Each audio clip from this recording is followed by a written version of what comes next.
And welcome into episode 39 of the Avetts And Beyond. My name is Todd Emanuele, and I have a very special guest joining me today. She is an author who writes novels in the romance and young adult fiction genres, best known for her 26 romance novel, It Ends With Us. Many of her works were self-published before being picked up by a publishing house. And as of October 2022, she's sold approximately 20 million books. That's pretty cool, right?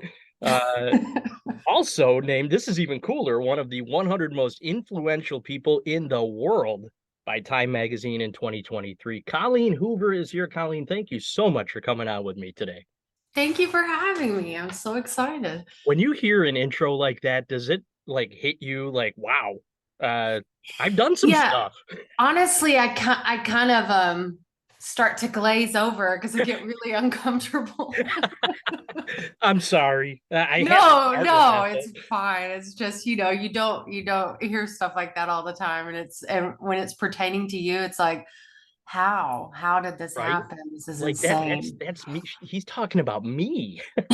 Like 20 million books. That's like I can't even fathom that. That's I amazing, can't man. either. That's why when you said it, I was like, what? Yeah, Yeah, but because like I don't like walk around every day looking at my husband going, I sold 20 million books this year. So I it don't is, have it's to take the still a trash little out. bit of I've a sold 20 shock. million books. But the Time magazine thing, how cool was that when that came out? Were you like absolutely blown away by that? Oh yeah, I was like, why? Are you sure? Did they run out of people? Like, Run out of people. That's terrible. Uh, but what an honor. And you went to like a whole big gala thing for that too. Can you tell me a little yeah. bit about that? Yeah, well, I wasn't gonna go because I'm pretty much a homebody and very much an introvert. Yeah. And the idea of going to New York City to be at this gala was really overwhelming. But my best friend talked me into it and pretty much forced me to go. So I made her go with me. I was like, well, if I have to go, you have to go. So we had a great time and I got to meet my idol, Judy Bloom, and she Wow. was magnificent. And so I felt really out of place the whole time, but at the same time, it's a night I will never forget, and I'm very grateful for. That's very cool. Now, was your husband bummed that he didn't get to go, or Heck no, he doesn't want no? to do that stuff. He's busy with the RV, right? Yeah. Now, your Leave me Facebook here. your Facebook page is my favorite page on all of social media. You are like What? you What? seriously, you're like one of the funniest people I've seen on there, and you're just I think it's you. You're just yourself on there, which is great. But I smile every time I read your posts, and everyone needs to follow your page because it's just Well, great. I appreciate that. I really treat my personal Facebook page how I've always treated it. Like I had that page from the very beginning before I started writing, before any of this happened. So to me, it's still just the 20 people on there You're that right. I know in real life. Like I just forget, if I post something, it's gonna like I put up my Christmas tree really early this year and I just posted a clip of me putting it up and it ended up on national news the next morning. That's a We're little sitting there, surreal. and all of a sudden they're talking about how early I put up my tree. And I'm like, what? People saw that? It was so mortifying. A lot of people. So your Christmas tree is up already for real? Listen, I put it up in the middle of September. Wow. Is it just because Well, you're not there much, or I was leaving for almost a month, and I right? was like, it sure would be nice to come home in the middle of October and have this tree done. Like it's just a chore to me almost. And so Sure. it wasn't that I was so full of Christmas spirit that I did it to get it out of the way. And yeah, I just need to make that clear. That's funny though. So when you mentioned you met your idol Judy Bloom, has she read any of your books? Did she say that?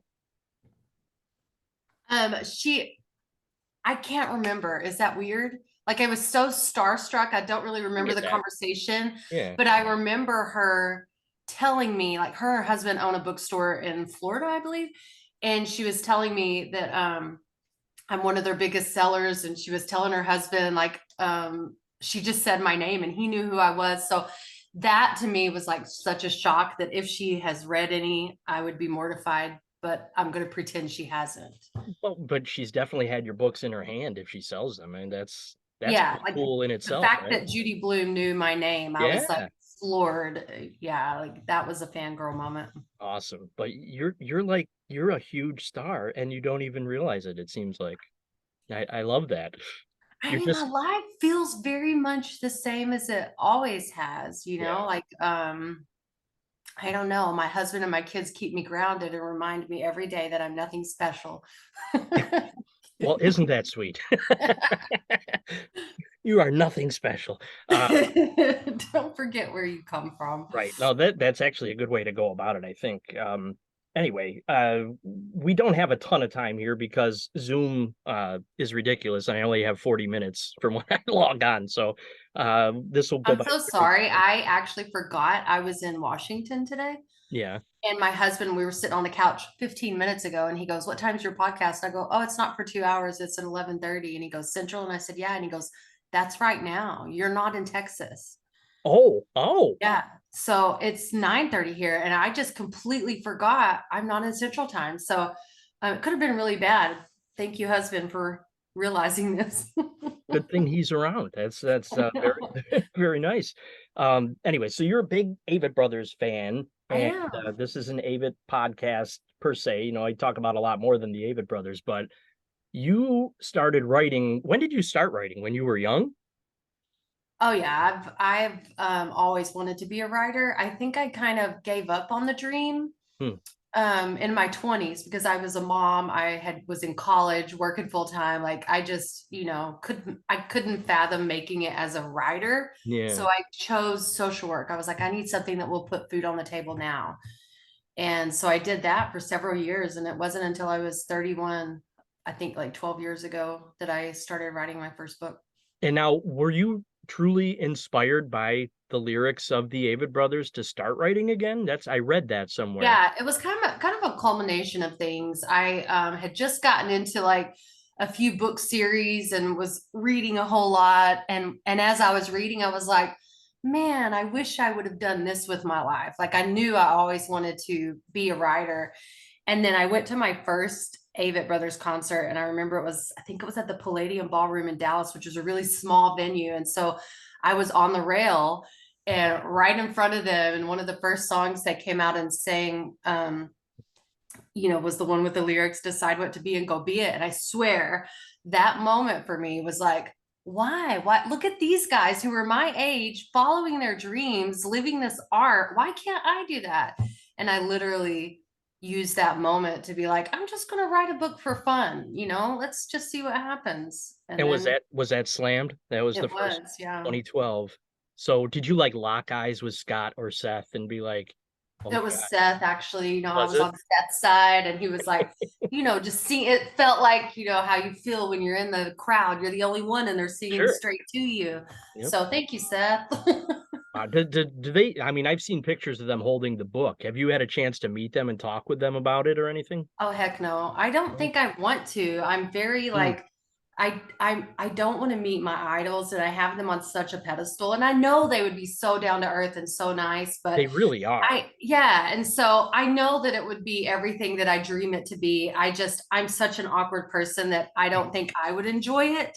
Oh, And yeah, I've had friends that have reached out, and like, hey, can I mail you this book and you take a picture with it? And, they've done nice things like that.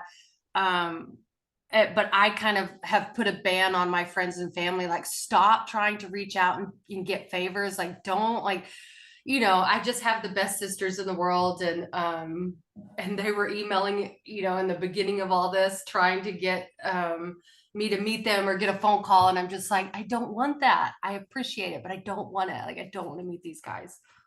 but It yeah, terrifies well, I think you should meet them, but what me. that doesn't mean anything. I just think it's a cool story. Like that's the hearing that song was Head Full of Doubt. Uh, brought this emotion up in you. And it's funny because like the fans of the Avett Brothers, and it seems like the fans of you are very similar. I was reading an article that said, your fans are passionate readers. They pre-order everything. They create, different things, pertaining to your books. They have fan sites and all this. And so this article that I was reading said it was almost like a religious experience.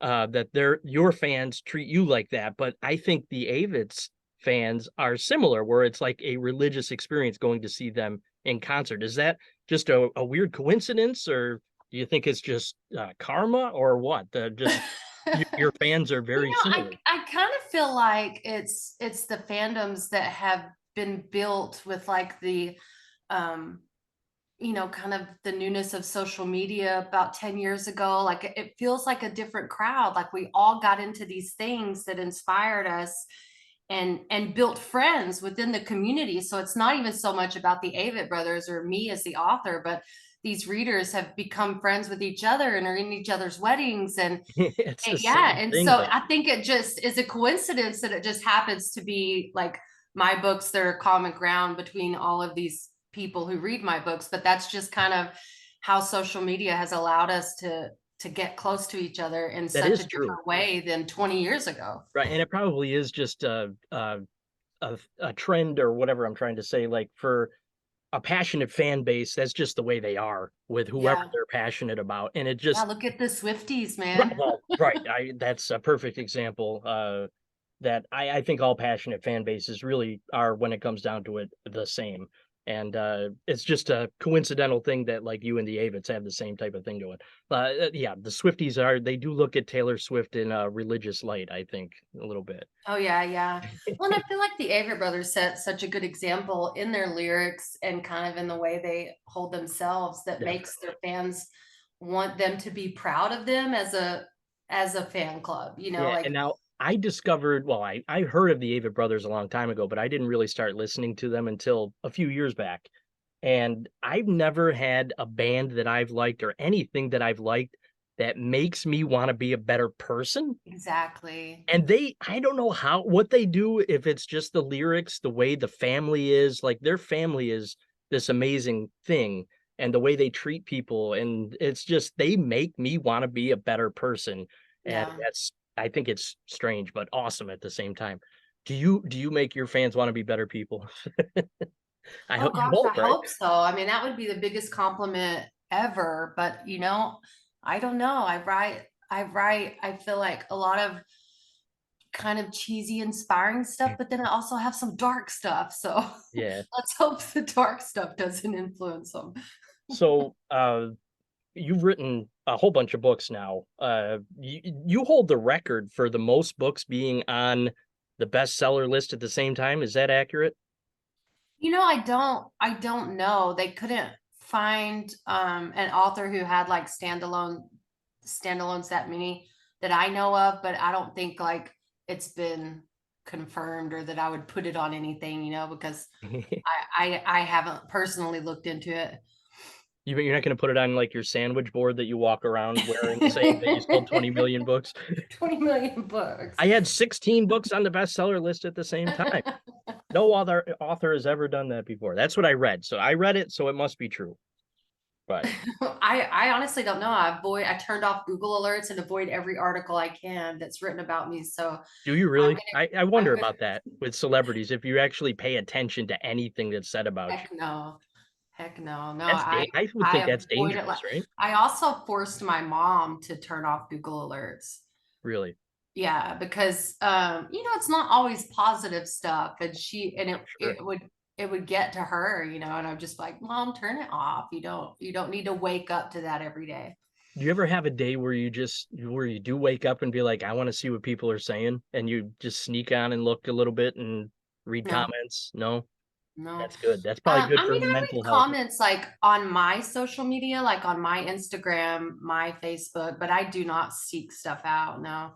I'm a very big believer in protecting your mental health. And it's like, it's very odd because even when I was on TikTok, like I took TikTok off my phone because even just scrolling, if I were scrolling, not wanting to see anything in the book world and a video positive about me would come up, it would make me uncomfortable. Hmm. It's not even that, the stuff I don't want to see is the negative stuff. It's just, like I don't want to see stuff about myself when I just want to watch car crashes on YouTube. Yeah.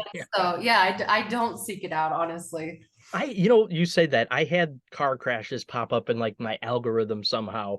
and I was watching them for a while, and I'm like, why am I watching this? But it seems like whatever you think of pops up in that old YouTube algorithm. No, it does, but I'm addicted to car crashes and police chases and The police chase, yeah, I like that stuff too. yeah, like my YouTube search history is a disturbing. It is. I won't say anything to anyone. So where do you get inspiration for all the books you've written from? Is it just from day-to-day life, or do you just have stories in your head? Both. I feel like it's hard to turn inspiration off. Like I can look at something and invent a story because I live inside my head, like um just I have three boys and all the time they would be sitting there having a conversation with me and they'd be like, Mom, wake up, come back to this world. Because I live inside my head and I have to be very conscious of that. But yeah, I'm very nosy when I'm in public. Like I people watch a lot and I try to find inspiration everywhere. That's cool. So I didn't put it out there on any of my social media stuff to have fan questions to ask you, but one of my friends reached out to me, and his daughter is 20 and she has read all of your books and is a huge fan. And she wanted to ask you a question. So I'm going to ask you right now. Her name's Kaylin Badgley from Oneida, New York. And she said, what character in your books do you relate to the most? Oh, that's a good question. Yeah, Hi, I thought that was an Keelan. awesome question. Um, Probably Lily from It Ends With Us, only because It Ends With Us is really the only book I've taken that's been inspired by something in my or people in my real life. Um, Stuff she went through in her childhood, I think I relate to her on that kind of a level, and because she reminds me of my mother. Oh, that's But cool. yeah, that's a good question. I try to keep myself out of my characters when I write. I think it's very easy for a writer to make their characters react how they would react in Mm, situations. mhm. And so I try not to do that actually. Is your husband or your kids, are they specific characters in books, or have you avoided using them? I try to avoid using them. I did in Slammed name one of the characters, one of my kids' names, because I didn't think anyone was going to read it. And I liked the name Kel. And so I spelled it differently, but he was a little weird kid. And so I put this little weird kid in the book.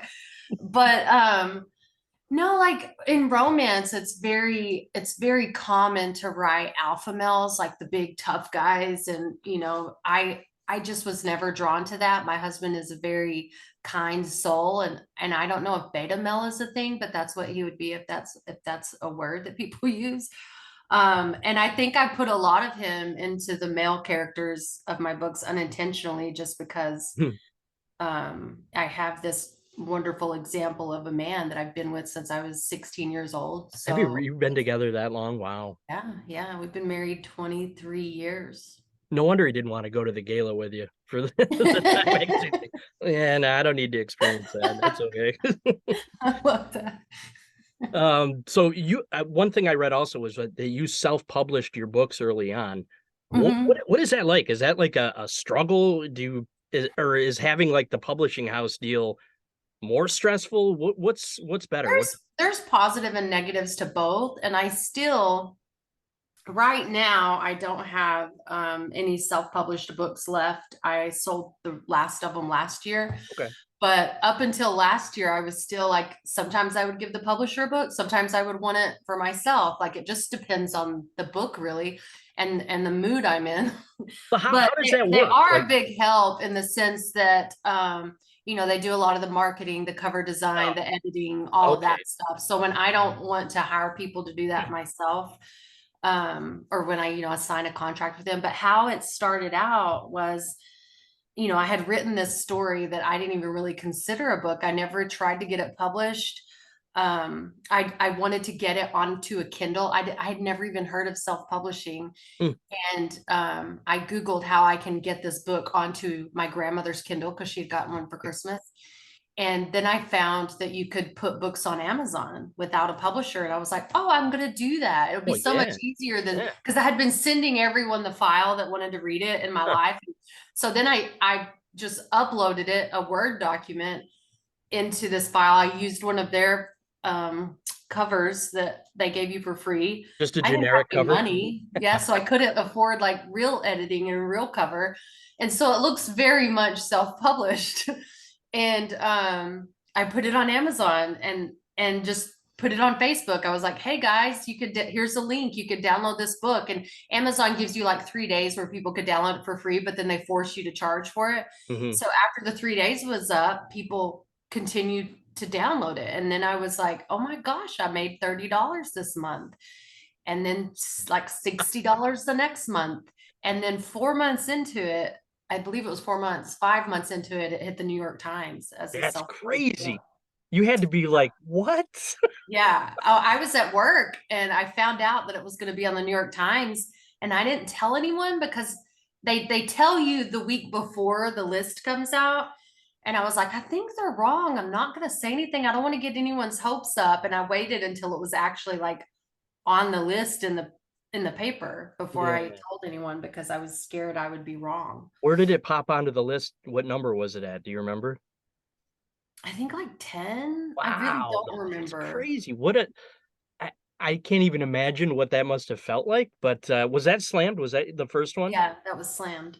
So when you put them on Amazon, was that something that was physically mailed to people, or was it just a digital thing, right? It was actually both. So like when you upload your file, you can they allow you to put it in a Kindle format. And if you want them to print the book, they could print it. So I had to like do the blurb on the back and Yeah, everything. And yeah. people would buy the book, Amazon would print it for the author and mail it Oh, to them. wow, And that's so the crazy. author doesn't have to do anything. They just get the check for like the 50 cents they make off the purchase or whatever. That's a great thing though for someone It that's up and was. No, coming because that's why I'm a big proponent of self-publishing. Like they made it so simple.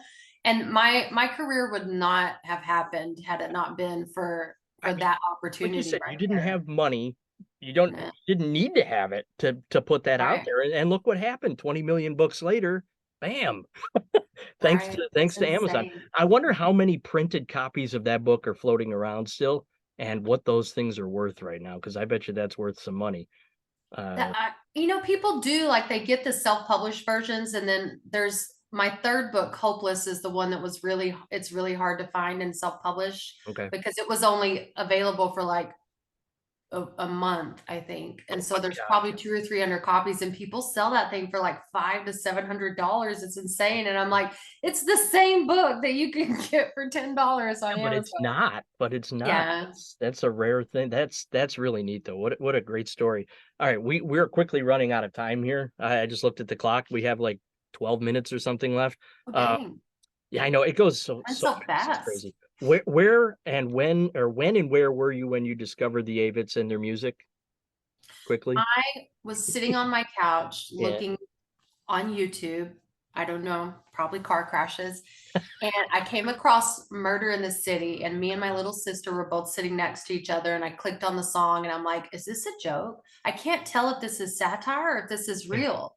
Like, it was unlike anything I'd ever seen before. And just the title of the song name, I couldn't figure it out for like a solid 30 seconds. And then I was like, oh, this is really good. And Yeah. then that song led into their Bonnaroo concert, led into like, Which is insane. I, my sister and I both were like obsessed. And this was 2011, very beginning, maybe end of 2010, early 2011. Yeah.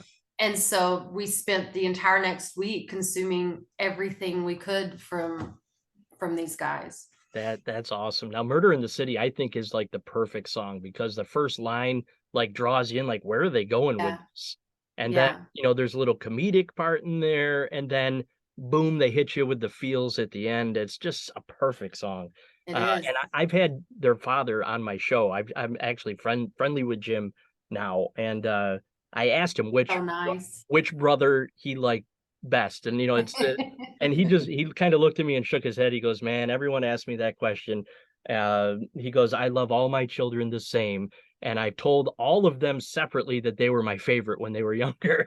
Exactly. I do So, that too. yeah, Every year on my kids' birthdays, I'm always like, "Oh, you're my favorite today." today, right? All right. So, you pick music for the episode. I always have the guest pick music. Do you happen to have your list in front of you? I don't. Oh, I have it here though, so I was prepared just in case. You picked 8 songs. I don't know that I'm gonna get to all of them on there, but we're gonna try. Um, let's see here. The first one you picked was "Girl with a Broken Wing" by Manchester Orchestra. Yes. Tell me about these songs, what they mean to you, because I asked for you to pick songs that mean something to you. That one, I was writing a book and I remember hearing that song and it just really like got me unstuck. And so I'm appreciative for that song. It just really hits you in the feels. And it's very hard to find. So I get very irritated when I'm in my car and I want to hear this song. And the only way you can listen to it is to pull up the YouTube video. Like I Oh cannot man. find this song anywhere. It's just such a powerful song. And the ending, I don't know if you listened to the whole thing, but it's so great. Yeah, I'm gonna listen to. I haven't had a chance to listen to it yet, but I am going to search it up on YouTube after we talk. Then you pick "No Hard Feelings" by the Avid Brothers. That's a good one. Yes. I mean, I think that's a no-brainer. I think that that should be the song that is the soundtrack to everyone's life. It's Hmm. such a good message and oh, it's just so powerful. It will forever be my favorite song from them. It's hard to They, say to have a favorite, but that will be it. it is true, and they end every show with that song. You I know, love that. I people do. complain Even on the about it. 3 night runs, I want to hear it at the end every time. Right. People complain about it all the time. It's like Yeah, they play that at the end for a reason. That is, they want exactly. to send you Exactly. home with that message. And Yeah. it means a lot to them, so it should mean a lot to us fans too. So Yeah. that's why they do that. Great song, a beautiful song. Then you pick 10,000 Words by the Avid Brothers. Yeah, I think that one just reminds me of the art of writing. I really use that song for inspiration a lot. I love that song. Untitled number 4 was your next choice. I love that one too. I can't really go into detail. There's just, It's a there's great so song. many Avid, but I tried to keep them off of my entire list and make it fair. But man, there are just so many songs where it feels like, wow, somebody gets me. Somebody gets me. And those are a few of them. You Yeah. don't feel so alone in the world when when you listen to their lyrics. Thank you. I like the way you just worded that is perfect. You don't feel so alone in the world when you listen to the because that yeah, Yeah. yeah. That's all I gotta say. That's perfect. Then you picked All at Once by the Airborne Toxic Event. Tell me about that one. That one is just very special to my mother and I. I don't know. When we do a lot of driving, we live in Texas where it's 2 hours to get anywhere. And that's always a song she requests, and it makes her cry every time. It just kind of makes you All think right. about your parents and growing old. And it's a very powerful Oh, song. you're gonna make us cry on my show here. That's okay though. I love sad. I say this all the time too. Sad music makes me happy. Me Uh, too. I Yes. love sad music, and there are people that think I'm crazy for that, but I'm glad you feel the same way. It I just do. makes All me my songs on your list are so depressing. yeah, And they're sad. So I listen to depressing music all the you time you probably would look at it and think she's depressed, but no, I'm a very happy, content person because of the sad because of the music. sad music. That's exactly it. Then you picked History by Axe Ambassadors. Tell me about that. Is that a sad song too?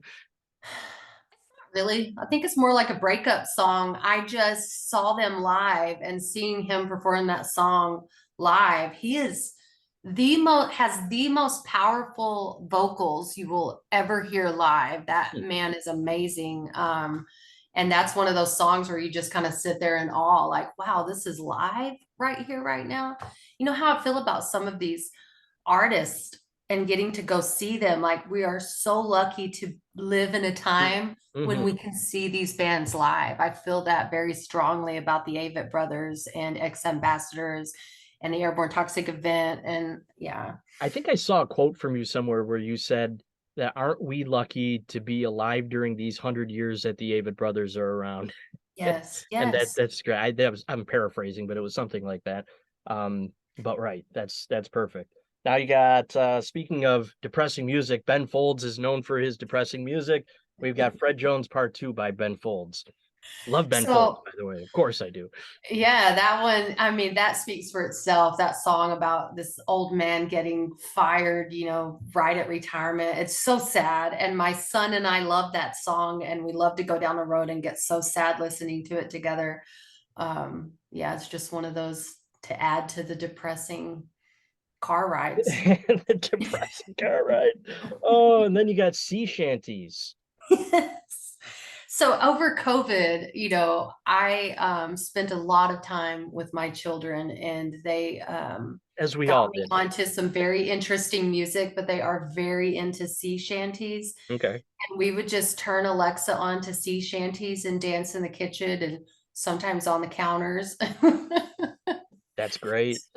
That to me, I think it's more a nod to that time I spent with my children. Just the world was falling apart, Yeah. but we were growing closer. So I don't I, think, looking back at it, I don't think, at least in our family, and it sounds like your family, I don't think it was a bad thing. Like, we spent more yeah, time together and we didn't get sick of each other and we did yeah. so many things together. I And mean, obviously, we're not going to say we're glad it happened. It was a no, terrible God, time, but right. I get what you're saying. Like, I feel like, those were the years, or the year really, that my kids would have started driving and have been gone all the time. Yeah. And I think of the alternative to that time, and I would have never seen them or had these moments. And so I just try Right. to look back on it as a very appreciative mom that I was able to spend that time with them. It was my daughter's senior year in high school. She was home Yeah. all year. It was like, that shouldn't be how your senior year is. Right. But my kids actually thrived with the school online thing. It was strange. My wife's a teacher,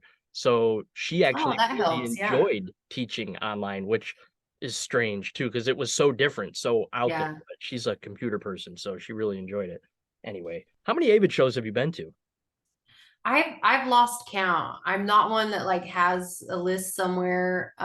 It's 20 I would say million? definitely more than 20. Really nice. Okay, Yeah, probably less than 50, more than 20, somewhere in there. that's great. All right. Now you've had, and now we have, how much time do I have left? I have 6 minutes. One thing I forgot to mention is you have a book currently being made into a movie. How many of Yeah. your books have turned into movies? So I have a mini series out there somewhere that happened like in 2015, 16, called Confess. Okay. That's the only one I have so far. I have a lot out right now that are like being turned into movies. It Ends With Us is going to be the first like film. So I'm excited about It's a that. It comes big deal out. too. I mean, you got like A-listers on there.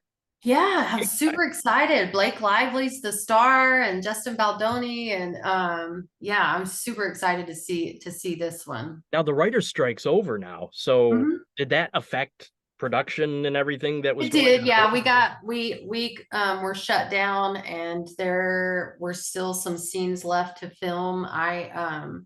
I don't really know where they are in the process. It was pretty much done, but it wasn't completely done. So I know Right. they still have some work left to do, but it's not an overwhelming amount. So you got to hang out on set, I assume, right? Yeah, yeah, I did. It was really, really cool just getting to see how all that runs. It's a whole different world Yeah, being I on set. imagine.